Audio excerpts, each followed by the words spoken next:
Mahina ang business ko, Mami N. Can you be my mentor?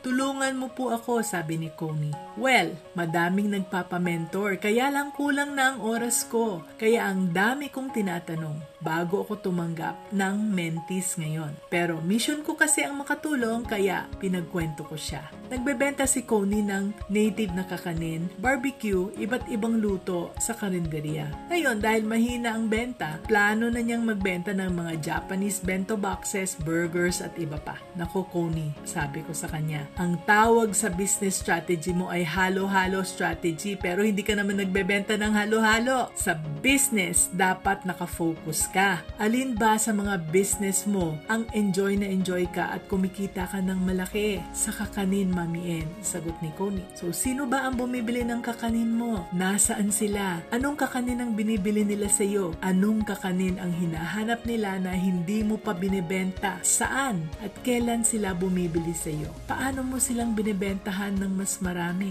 Para pumatok ang business mo, Connie, kadalasan ang solusyon ay hindi pagdagdag ng iba pang ibebenta. Sometimes the solution is just to listen to your customer and to be the best at what you do. So focus. That's being a business-minded Pinoy.